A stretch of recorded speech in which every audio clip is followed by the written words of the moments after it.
Thank you. Mr. Jeffries. Mr. Whitaker, thank you for your presence here today. This hearing is important because there are many Americans throughout the country who are confused. I'm confused. I really am.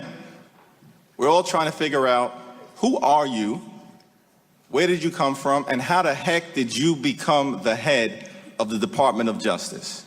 So hopefully you can help me work through this confusion. All right, well, Congressman, Mr. Whitaker, that was a statement, not a question. Okay. I assume you know the difference.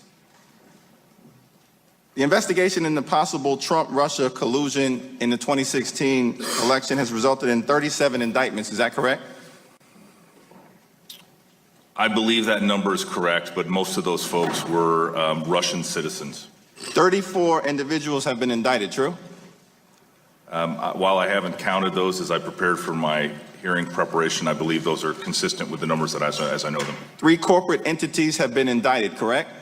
I believe so, correct. The investigation has identified 199 different criminal acts, true? I haven't counted every indictment, but that sounds consistent with what I understand. There have been 7 guilty pleas, correct? Yes, there have been 7 guilty pleas. 4 people have already been sentenced to prison, true? I believe so, but I do not have this information in front of me. So to the extent that, I disagree with you, it's because these are facts. Understood, thank you. Trump's best friend, Roger Stone, was recently indicted for lying to Congress in connection with his possible involvement with WikiLeaks and Russian interference with the 2016 election, correct? Yes, and I mentioned Mr. Stone's indictment and arrest. Trump's campaign chairman, Paul Manafort, pled guilty to conspiracy to defraud the United States, true? Mr. Manafort did plead guilty, yes. Trump's deputy campaign manager, Rick Gates, has pled guilty to lying to the FBI, correct? While I don't have the indictment in front of me, I have no reason to disagree with you. Trump's former national security advisor, Michael Flynn, has pled guilty to lying to the FBI, correct? That is a true fact, yes. Trump's longtime personal attorney and consigliere, Michael Cohen, pled guilty to lying to Congress about the Trump real estate organization's Moscow project. Is that true? I believe that was one of the bases for his plea agreement. There were several other reasons that Mr. Cohen pled guilty. Trump's campaign foreign policy advisor, George Papadopoulos, has pled guilty to lying to federal investigators about his contacts with Russian agents during the 2016 campaign, true? While I'm sure there are many who would disagree with that title that you put on Mr. Papadopoulos, it is true that he has pled guilty, yes. So despite all of the evidence of criminal wrongdoing that has been uncovered, do you still believe that the Mueller investigation is a lynch mob? Congressman, can you tell me specifically where I said that? I'd be happy to. So in a tweet that you issued on August 6th of 2017, you made reference to a note to Trump's lawyer, do not cooperate with Mueller's lynch mob. You recall that? I recall that I said that I retweeted an article that was titled that. I did not necessarily agree with that position, but my point was that it was an interesting read for those that want to understand the situation. Okay, reclaiming my time. Manafort, Gates, Flynn, Cohen, Papadopoulos, and Stone are all in deep trouble. One by one, all of the president's men are going down in flames. It's often said where there's smoke, there's fire. There's a lot of smoke emanating from 1600 Pennsylvania Avenue right now. Yet, you decided not to recuse yourself, is that right? Congressman, the decision to recuse was my decision to make. I looked at all of the information. I consulted with many people that I've discussed today, and I determined that it was not necessary for me to recuse. And Donald Trump considered the Sessions recusal to be a betrayal, is that right? Congressman, I have no idea as I sit here today what the president believed about General Sessions' recusal. Okay, so let's be clear. The investigation into Russia's attack on our democracy is not a witch hunt, it's not a fishing expedition, it's not a hoax, it's not a lynch mob, it's a national security imperative. The fact that people suggest otherwise comes dangerously close to providing aid and comfort to the enemy. In your final week, keep your hands off the Mueller investigation. I yield back. I thank the gentleman. I now recognize the gentleman from Virginia, Mr. Klein. Thank you, Mr. Chairman. Thank you, Mr. Acting Attorney General. I was hopeful that we would get into some oversight over the array of areas of the Department of Justice that are so critical and so important to addressing the problems that are facing my community: drugs, crime. All of these issues are of top concern to my constituents. And one of the most important things that I hear about when I get back to my district is, are you going to keep the government operating? Can you reach an agreement on immigration issues? So when we talk about immigration, I can ask you a couple of questions that would probably help get to an immigration agreement. The backlog of pending cases in immigration courts nationwide have been growing exponentially since 2008, from fewer than 200,000 cases in 2008 to more than 800,000. And Border Patrol is currently apprehending almost 50,000 aliens each month, a certain percentage of which ends up in that same pending case backlog. And in the face of this backlog, what steps is DOJ taking to ensure that its immigration judges can efficiently and effectively adjudicate cases and reduce this backlog of pending cases in a fair and efficient manner? Thank you, Congressman. This is an important issue to the Department of Justice, and our immigration judges work hard every day to adjudicate those cases. But quite frankly, the number of immigration judges we have been overwhelmed by the number of asylum seekers. Over 80% and really over 90% of those that are encountered at the border and detained and arrested claim some form of asylum. Ultimately, that causes those folks to be put into the immigration court system, and then requires that a hearing be held by an immigration judge. And meanwhile, most of these folks, those 800,000 that are pending, are not part of the detained docket. They are part of the released docket. And those cases take longer, the ones that are not detained, the non-detained docket, and they have caused, since 2008, that number to go dramatically up. What we have done about that situation is General Sessions and I have issued Attorney General orders changing some of the specifics as to how those cases are adjudicated. And in addition, we have, together with the help of Congress, which you've authorized and funded more immigration judges, we have put a dramatic number of more judges, especially to the areas where it's needed, which is oftentimes at the border. So you've also put in place an additional performance metric to gauge the performance of judges working to complete cases and reduce the backlog. Are those working? And you've gotten pushback from groups who are concerned that they amount to case quotas. And if they are working, are you aware of any organization in which productivity of its workers isn't assessed as one part of a multidimensional performance review? Yes, in fact, government-wide, where there are administrative law judges similar to our immigration judges, there are typically performance metrics that are in place to not only evaluate their productivity, but also to budget and manage that workforce. And what are you doing to ensure that continuances in immigration cases are not abused and are granted solely for good cause? We issued an Attorney General order which set the standard, which had been different based on what the Immigration Appeals Court, which is an internal, the Board of Immigration Appeals, which is an internal DOJ body that the Attorney General sits over. We've passed rules and regulations and a new standard for issuing those continuances for good cause, as you mentioned. All right, thank you. I yield back. I thank the gentleman. I'll now yield to the gentleman from Rhode Island for the purpose of unanimous consent request. Thank you, Mr. Chairman. I would ask unanimous consent that the following articles be placed in the record. The first is an article entitled Exclusive Trump Loyalist Matthew Whitaker was counseling the White House on investigating Clinton. The second article, Sessions replacement. Matthew Whitaker called Mueller's appointment ridiculous and a little fishy. Third article, all the time Robert Mueller's new boss railed against the Russia probe. Trump's pick to replace Jeff Sessions once said Mueller investigation risked becoming a witch hunt. And finally, an article entitled Trump's new acting attorney general once mused about defending Robert Mueller. Without objection, these documents will be placed in the record. I now recognize the gentleman for 5 minutes. Thank you, Mr. Chairman. Mr. Whitaker, I'm going to be really straight with you up front. I'm going to cut you off if you make long speeches. We have very limited time. You do not need to thank me for asking the question or compliment me that it's a good one. I'll assume they're all good questions and you're grateful.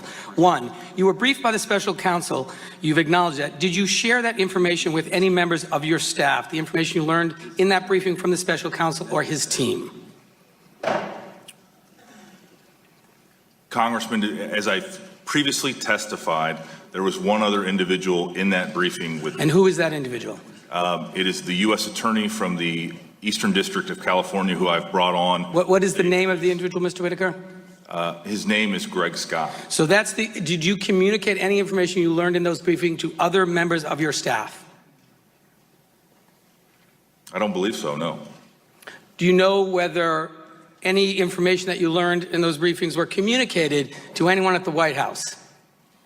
As I mentioned previously, Congressman, we have kept a very close. Mr. Whitaker, it's a yes or a no. Do you know whether it was communicated to anybody at the White House? As I sit here today, I don't know whether it was communicated. Did you put into place any restrictions or limitations or instructions to your staff not to share this information with anyone at the White House or the president's legal team? Yes, together with the general standard that investigative information and materials are need to know and law enforcement. Thank you, Mr. Whitaker. Did the president lash out at you after Michael Cohen's guilty plea for lying to Congress about a Trump organization project to build a tower in Moscow? The president specifically tweeted that he had not lashed out. I'm asking you, Mr. Whitaker, did the president lash out at you? I'm not asking you what he tweeted. I don't have a lot of confidence in the veracity of his tweets. I'm asking you under oath. Congressman, that is based on an unsubstantiated. Sir, answer the question, yes or no. Did the president lash out to you about Mr. Cohen's guilty plea? No, he did not. And did anyone from the White House or anyone on the president's behalf lash out at you? No. Mr. Whitaker, did the president lash out to you on or about December 8th, 2018 to discuss a case before the Southern District in New York where he was identified as individual one? No, Congressman. Did anyone on the president's behalf, either inside the White House or outside the White House, contact you to lash out or express dissatisfaction? Did they contact me to lash out? Yes. Did they reach out to you in some way to express dissatisfaction? No. Okay. Did you share the questions that Mr. Nadler forwarded to you prior to this hearing with anyone at the White House or the president's legal counsel? Congressman, I did not. So when you claimed earlier that you were going to invoke a privilege, you were invoking a privilege about questions the president hasn't even seen. Congressman, to be clear, I'm not invoking any privilege. Well, you said earlier that you, in your written testimony, that you would not answer questions about your conversations with the president. Did you not? Yes, I did. So you are not sitting here today saying the president has instructed you not to answer a question, correct? I am not sitting here today saying that the president has instructed. So then you're prepared to answer all these questions. Congressman, I think I was pretty explicit in my opening statement. So have you spoken to the president, Mr. Whitaker, about the Mueller investigation? Congressman, as I have previously testified, I did not talk to the president about the Mueller investigation. Have you ever spoken to the president or parts of his legal team about information that you've learned in your capacity as acting attorney general related to the Mueller investigation or any other criminal investigation involving the president?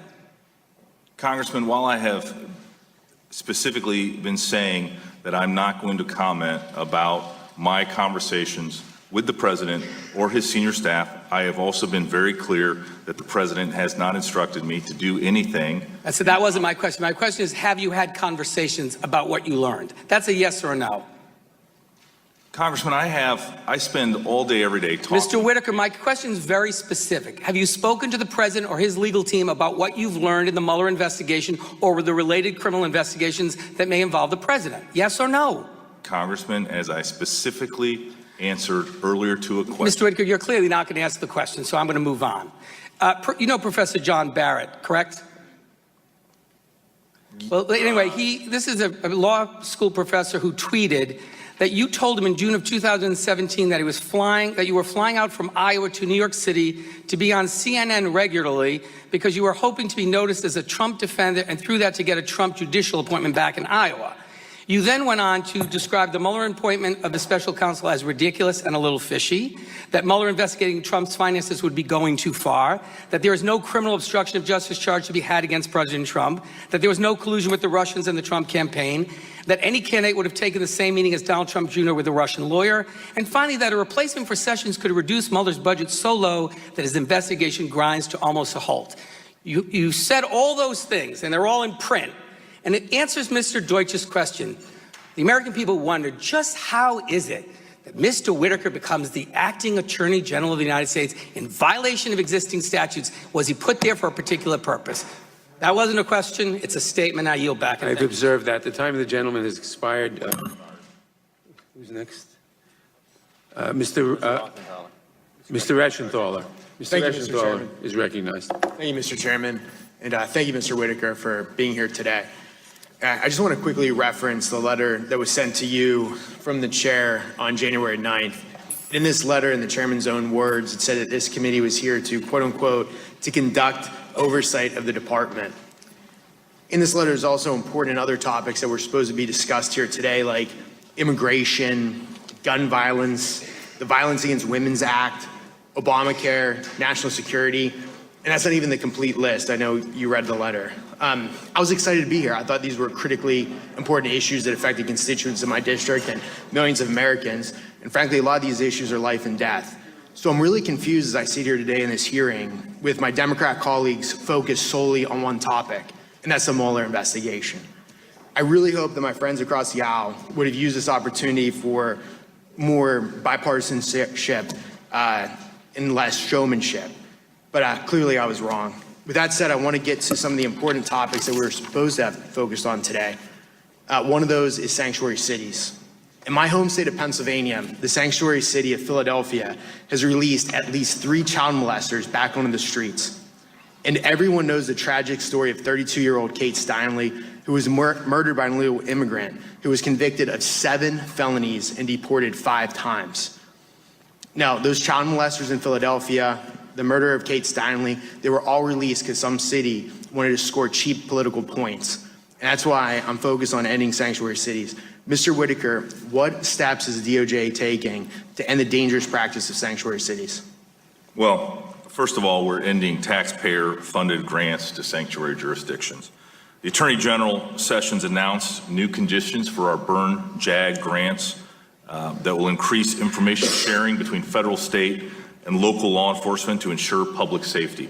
I don't know if the congressman knows this, but one of the challenges we have is in a sanctuary jurisdiction, jails will release convicted criminals back into the community instead of informing Immigration and Customs Enforcement that the person is available to be picked up at the jail. It is an incredibly dangerous situation to make an ICE officer go into a community to try to arrest somebody that is here illegally and has been convicted of a crime, oftentimes crimes that, like you mentioned, and I cannot imagine a situation where a mayor or a city council or a county executive or otherwise would put law enforcement officers in harm's way. It is quite frankly bad policy, and we are going to work very hard to end it. And one of the ways we're ending it is by taking away the resources to those jurisdictions that have that policy.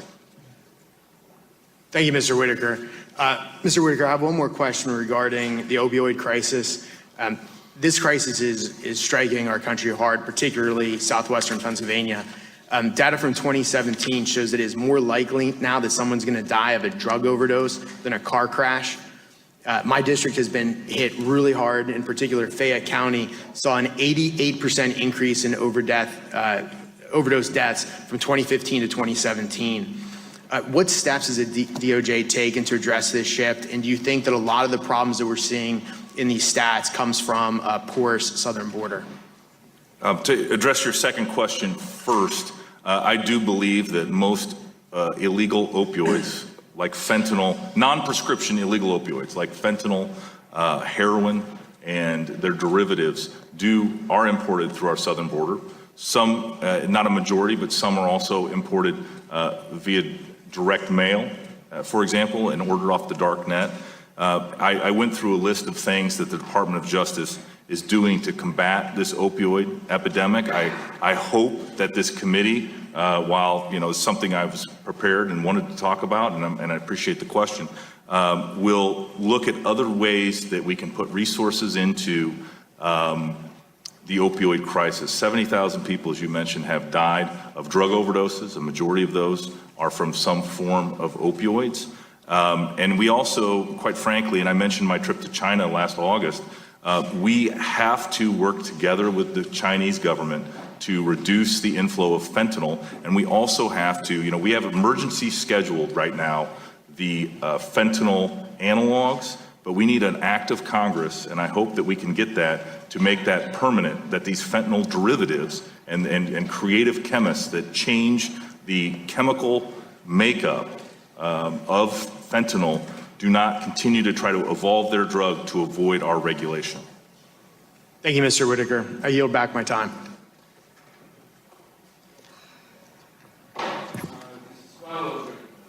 Thank you. Mr. Whitaker, did your watchdog organization ever receive contributions from foreign donors? Mr. Chairman, point of order.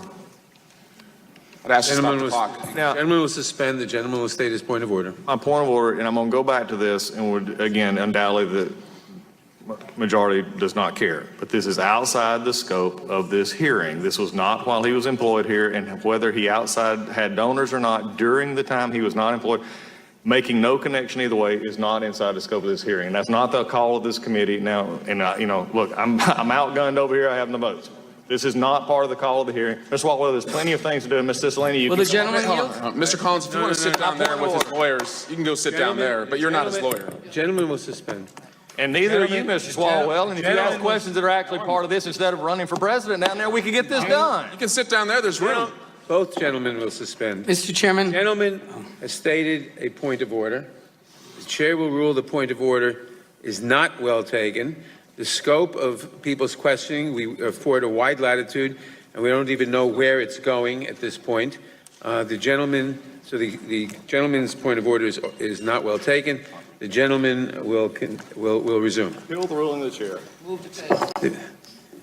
The gentleman appealed the ruling of the chair. The gentlelady moved to table. Move to table is not debatable. The clerk will call the roll on the motion to table. Mr. Chairman. Oh, let's call the roll. All in favor of tabling the resolution? I'm sorry. All in favor of tabling the appeal of the ruling of the chair will say aye. Aye. Aye. Nay. Nay. The ayes have it. The appeal, the motion is tabled. Gentleman will continue. Mr. Whitaker, did your organization have foreign contributions? Just to be clear, are you Yes talking or about, what do you mean by my organization? You led an organization called FACT. Did it receive foreign contributions while you were there? I don't actually know the answer to that. I do not believe, as I sit here today, that it did, but our main donor was a group that was a U.S. entity. Did you interview with Don McGahn in July 2017 to have the job that Ty Cobb would ultimately get? I ultimately did not meet with Mr. McGahn, so I met with. Did you talk with him on the phone? We actually never did end up talking on the phone either. Who did you meet with on his staff? I talked to Annie Donaldson from his staff, who was his chief of staff at the time. And when you talked to Mr. McGahn's chief of staff, did you express in that conversation your prior views about the Mueller investigation? No, I did not. Was it brought up by the chief of staff? In fact, at the time, Congressman, everyone at the White House did not want to talk about the special counsel's investigation. But you were interviewing for a job that would respond to the special counsel's investigation, is that right? At the time, I was interviewing for the position that was ultimately occupied by Ty Cobb. But I want to understand how you could interview for a job that would respond to the special counsel investigation, but you were not to talk at all about the special counsel investigation. How would they know? Well, I said we you would didn't talk about it. They did not want to talk about the investigation because the folks were dealing with that investigation, and that's why they wanted to bring in someone that had been unrelated to the investigation and the campaign. Did they talk to you about your prior opinions about the Mueller investigation? No, we did not discuss it. We Has there discussed been about my background as a United States attorney and my legal practice. Has there been discussion at the department about keeping the Mueller report from going to Congress? No, we're continuing to follow the special counsel regulations as it relates to the report. And we haven't received the report. Has there been a draft opinion about keeping it from going to Congress? You know, Congressman, I'm not going to talk about the kind of ongoing investigation that is the special counsel. I will share with you that Mr. Whitaker, did Donald Trump ask you if you would recuse before you became acting attorney general? If that question came up, did he ask you what you would do? Congressman, I've already answered that question in my opening statement. Do you believe Attorney General Sessions should have recused? As I mentioned in my answers previously, the recusal decision. No, do you believe, yes or no, that he should have recused? I actually, as I sit here today, I do not have an opinion. I believe he determined it was the right decision for him to make, and so I agree that he made the right decision for him. Have there been any discussions at the department about pardons for Paul Manafort, Roger Stone, Michael Flynn, or Michael Cohen? Congressman, we have a very well-worn system That the president doesn't follow, but have there been discussions about pardons for those individuals that you're aware of, yes or no? Congressman, as I've been acting attorney general, I have not been involved in any discussions of any pardons, even and including the ones you're discussing. You made a public statement last week that the investigation was nearly complete. Is that your characterization or is that Bob Mueller's characterization? Congressman, that position that I mentioned last week in a press conference was my position as acting attorney general. Would Bob Mueller, if sitting before us right now, agree with you? You know, Congressman, Bob Mueller is going to finish his investigation when he wants to finish his investigation. Is Mr. Mueller honest? Congressman, I have been on the record about my respect for Bob Mueller and his ability to conduct this investigation. Do you believe he's honest, yes or no? I have no reason to believe he's not honest, so yes, I do believe he's honest. Do you believe he's conflicted, yes or no? Congressman, as I mentioned regarding recusals, you know, sort of the conflict analysis is for the individual lawyer to make once a matter is before them. And I'm sure that whether it's Bob Mueller, whether it's Rod Rosenstein, But the president has anybody called else him at the Department of conflicted. Justice, The they president's would do called it. him conflicted and you oversee the investigation. Do you believe that Mr. Mueller's conflicted? Congressman, as acting attorney general, I have followed regular order at the Department of Justice, and I have expected that the lawyers and the support staff and agents that work for me follow regular order. And as I sit here today, I don't have any reason to believe that. So you don't believe you believe he's honest, you don't believe he's conflicted. Can you say right now, Mr. President, Bob Mueller is honest and not conflicted? Congressman, I'm not a puppet to repeat what you're saying. Are you able to say it, or do you not believe it? I have answered your question as to what I believe about the special counsel. I stand by my prior statement. Can you say it to the president, though? Congressman, I am not here to be a puppet to repeat terms and words that you say that I should say. Can you say that to the president? Regular order. Mr. Chair, he hasn't answered that question. Sorry? He has not answered the question if he would say that Mr. Mueller is honest. The time of the not gentleman conflicted has to the president. expired. The witness may answer the question. I don't have anything further to add. I think I've answered the Congressman's question. That's a question for observers. The gentleman from North Dakota, Ms. Armstrong.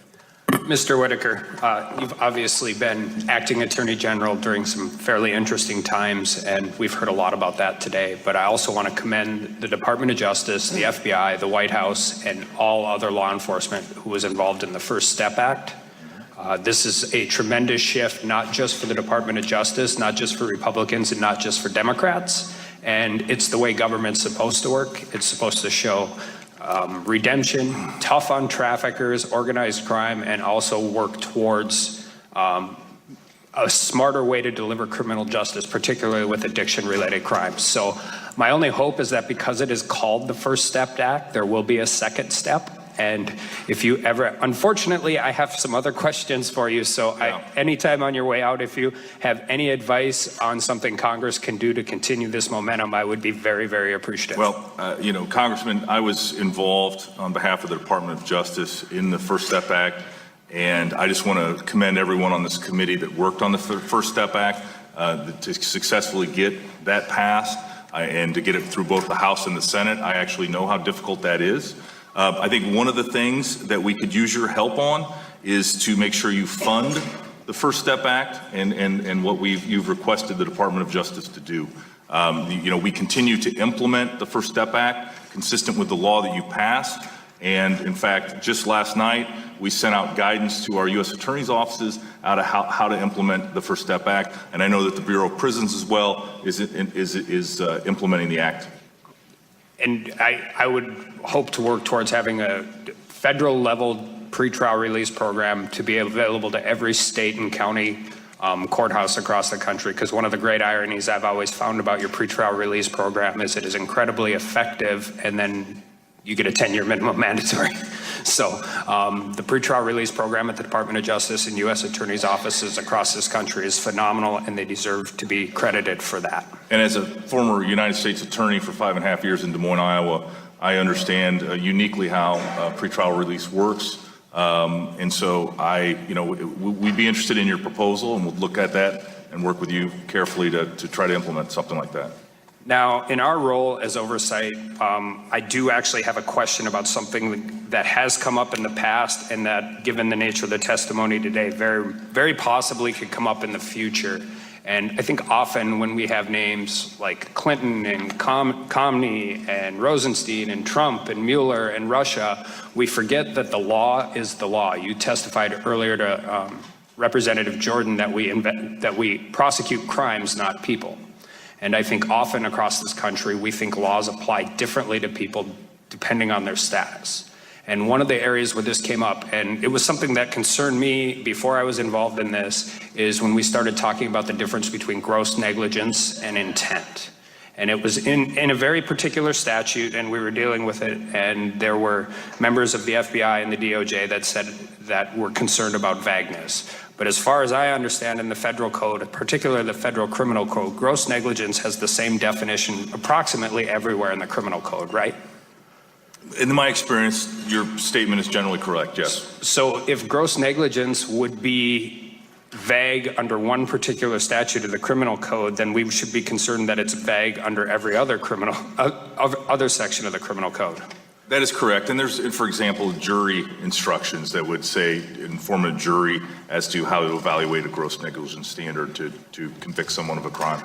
And assuming that it wasn't political in nature as to why gross negligence wasn't looked forward in any particular case, under your leadership, under the DOJ, has anybody reviewed this, looked at it, and made any proposals to Congress, particularly regarding whether or not we need to tighten up gross negligence language, not just, let's say, in the Espionage Act, but in any section of the federal criminal code?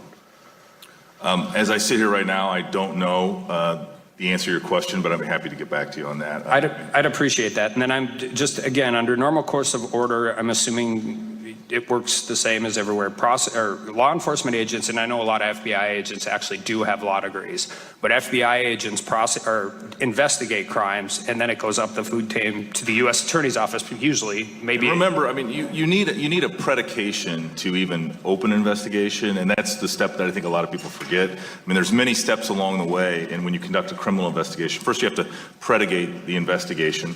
Then it's investigated by the special agents that investigate the crimes.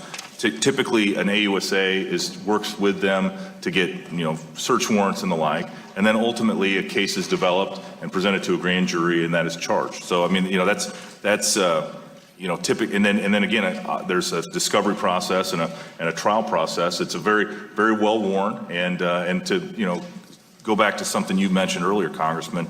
All of that is done at the Department of Justice without improper interference or interference based on a political nature. Well, I'm just concerned moving forward that we have the same, I mean, everybody knows, and obviously this is hypertension and hyper-political, but I'm very concerned moving forward that everybody knows what the rules of the game are as far as statutes are, and that the law is actually applied in the way the law should be applied, because I do believe in the past it has not been. And obviously this is continuing to go on. This hearing today is noticeable of that. So on your way out, maybe it's the best time to deal with some of those things, because sometimes that's when we have the courage to do it. But this could very much come up again in the future. Thank you, Congressman. Time of the gentleman has expired. The committee will stand in recess for 2 minutes. I ask that the members remain here if they can. All right, as we are awaiting a little more drama, we've been seeing some here as I bring my experts back in to discuss this testimony of Matt Whitaker. What did you think? What really stood out to you, Pam? What stood out to me was the line of questioning about SDNY and whether the president lashed out at Whitaker. Whitaker said that no, that he didn't. But of course, our reporting is that the president did, in fact, vent to him. The sources described to us as lashed out to him about. And literally described to you and to Laura Jarrett. This was your story in December. My colleague Laura Jarrett and I did the story in December that the president was unhappy about the charges against Michael Cohen because the president was implicated in it, of this hush money scheme, as individual one of the court documents. And so the president brought it up to Matt Whitaker on 2 occasions, also on Cohen lying to Congress. But the congressman stopped short of asking him, did the president ever bring up the SDNY investigation to you or Michael Cohen? The congressman stopped short of that, and that would have been a significant line of questioning because Matt Whitaker had denied ever talking about the Mueller probe to the president. But according to our reporting, he can't deny the SDNY probe because he did have those conversations. Exactly. So he never actually denied it because it wasn't asked specifically. Eric Columbus, you're a former DOJ official.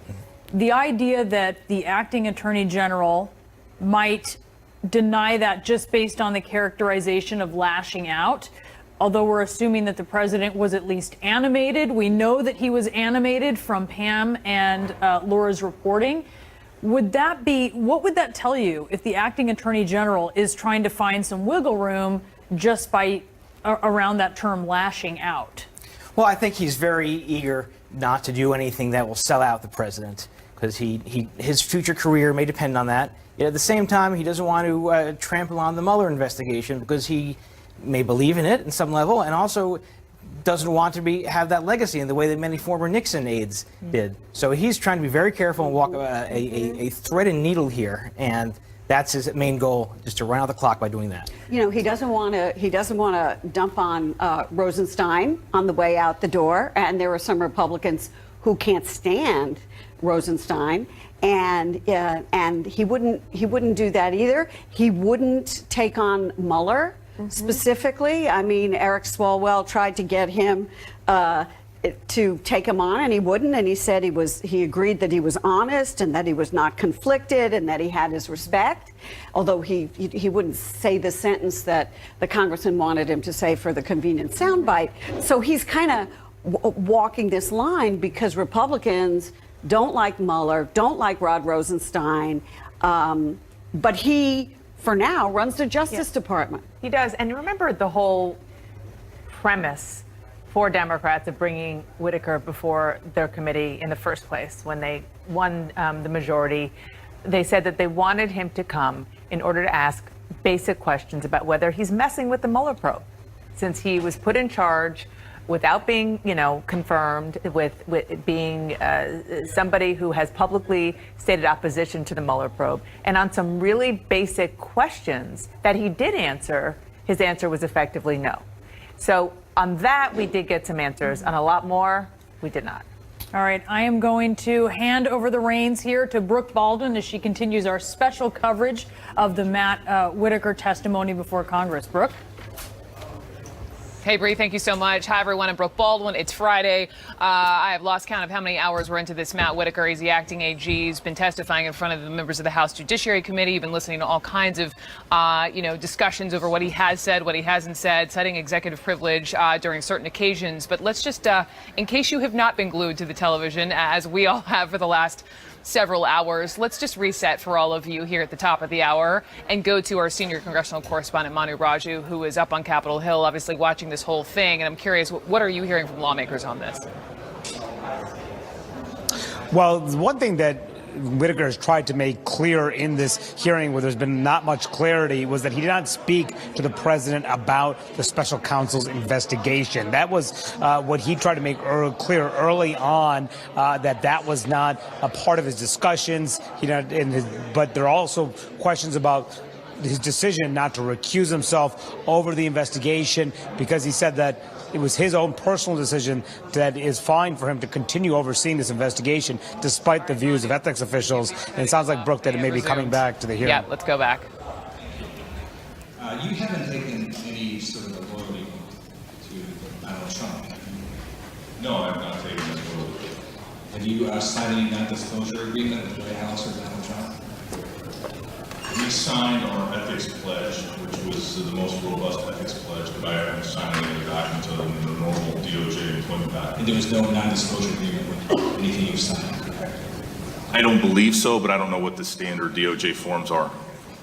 In fact, the only thing you really had to do before you could assume your current position was take an oath to the United States Constitution, isn't that right? I proudly took the oath for the second time when I came back to the Department of Justice. Thank you. So I'm going to ask you a series of questions about the U.S. Constitution that you can easily answer yes or no.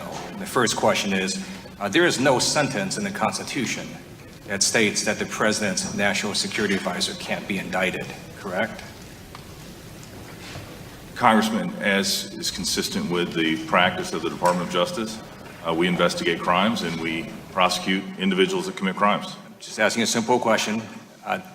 I'll go on. There's no sentence in the U.S. Constitution that states the President's former campaign chairman can't be indicted, correct?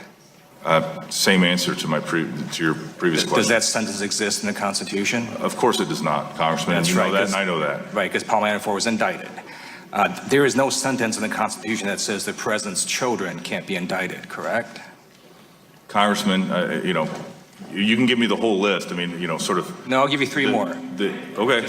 Yeah, right? There is Children's no not in there, sentence right? in the United States Constitution that says that the President's children cannot be indicted. There's no sentence in the U.S. Constitution that says the Vice President can't be indicted, correct?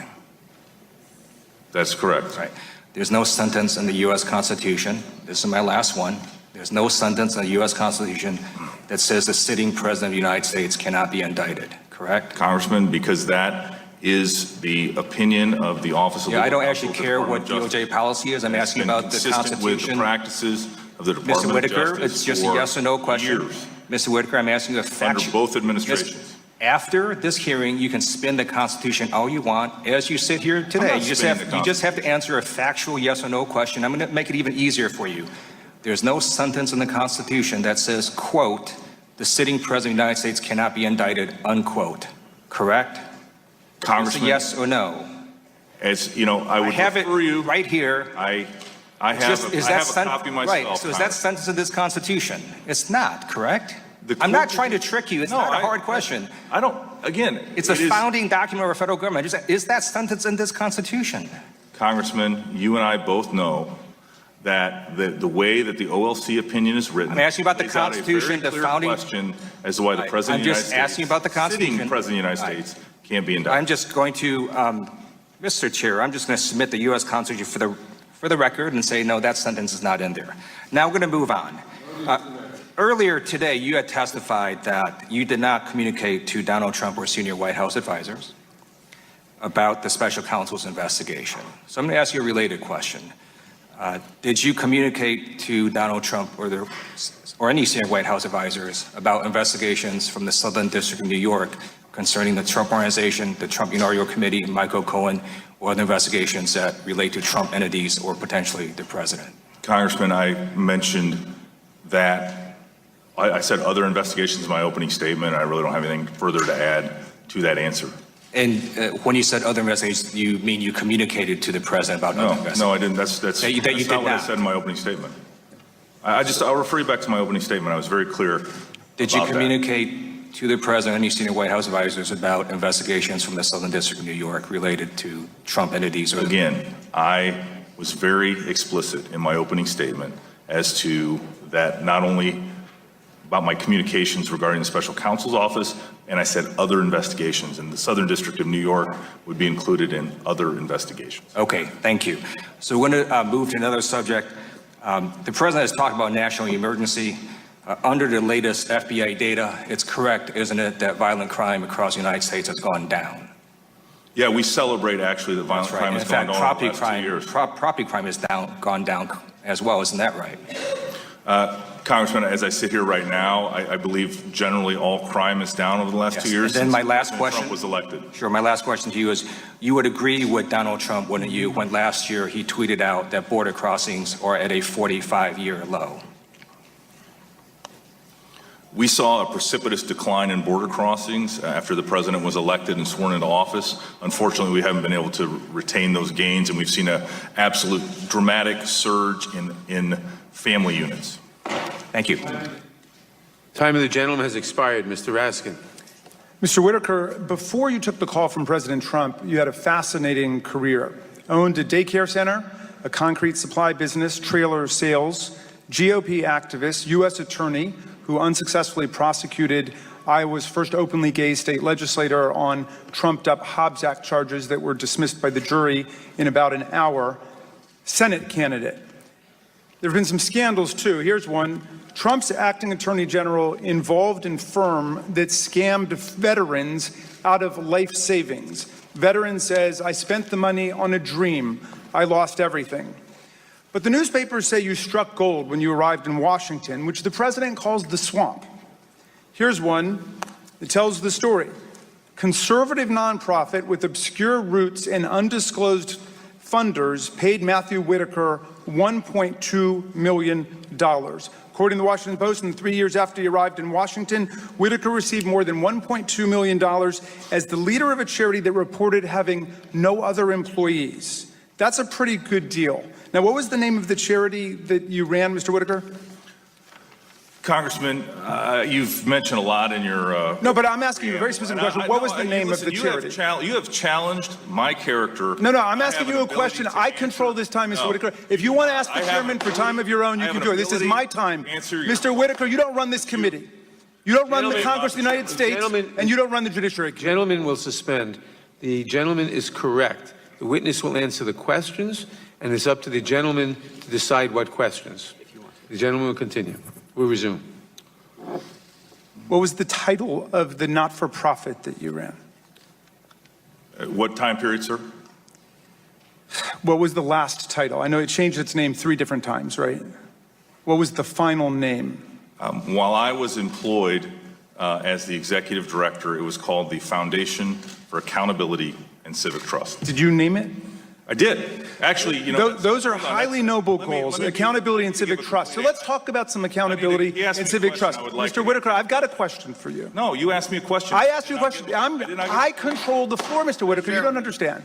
Now, Gentleman is correct. The gentleman controls the time, and if he wishes, as many members have done on occasion, they make a statement, they don't even ask a question, but if he wishes to proceed to another question, it's his time. But Congressman, I do not feel, Mr. Chairman, I do not feel like my answer would be complete on the record. It's up to the question he asked. okay, Mr. Whitaker, see if you can get into this. Tell us where the money came from that you were paid, the $1.2 million that you were paid before you went to the Department of Justice.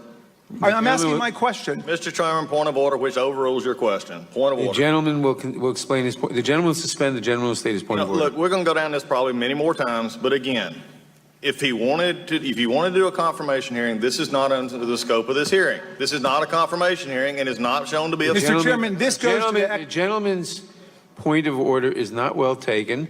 The gentleman, the gentleman from Maryland has the discretion to ask the questions. The gentleman will proceed. Appeal the ruling of the chair. The gentleman has appealed the ruling of the chair.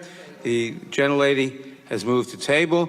All in favor of the motion to table the appeal of the ruling of the chair will vote aye. Aye. Opposed, nay. Aye. The ayes have it. The ruling of the motion is tabled. Mr. Chairman, can you and I engage in a the colloquy? gentleman will. Can we suspend the clock and you and I engage in a colloquy? We're in the middle of the Point of order, Mr. Chairman. Is the ranking member just going to continue to interrupt when he doesn't like the flow of questions? Excuse me. I'll probably make a point of order when that needs to be made. Right now, good if it'd be useful if it was actually a point of order. Everyone will please suspend. The gentleman made a point of order.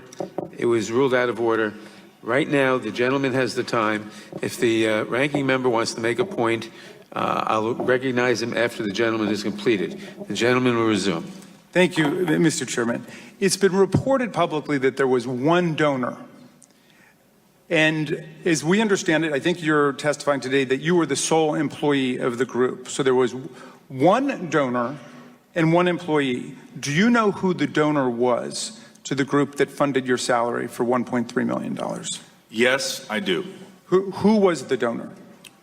The donor was another nonprofit 501c3 organization called the Donors Trust. Okay, now that was the pass-through vehicle, but who reached into their pocket and wrote the check to go through that to pay your salary?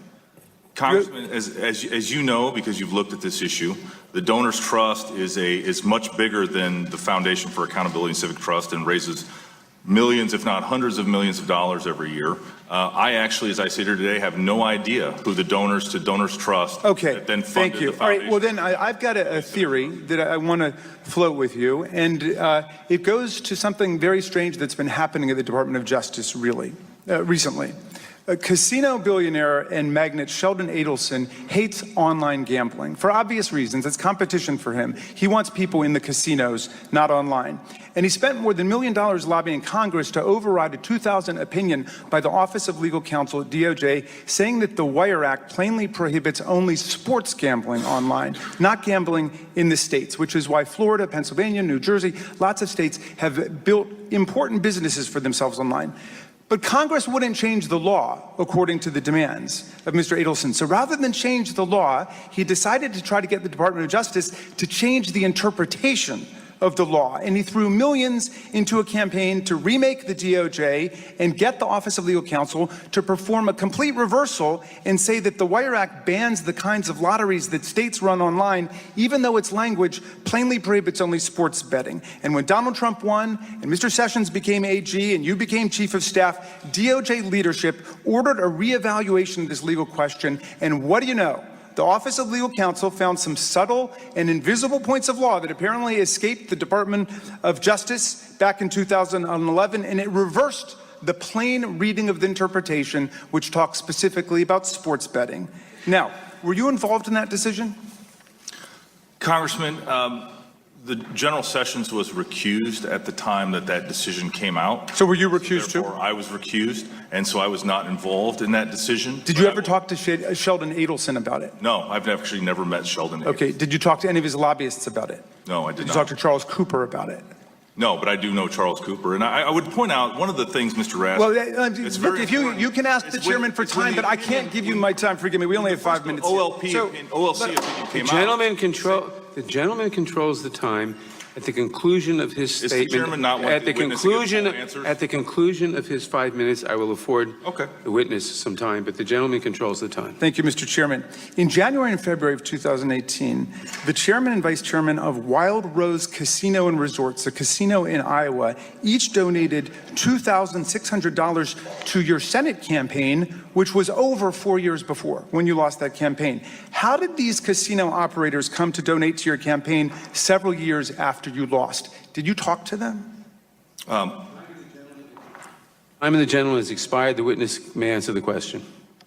To answer your question specifically, no, I did not. To go back to the other point I'd like to make, Congressman, is that the first OLC opinion that preceded the one we just issued in November was done, and the state of Illinois provided a white paper regarding the position on the Wire Act. And so I think it is very consistent, and your inference that somehow that process was corrupted or corrupt is absolutely wrong, and the premise of your question I reject.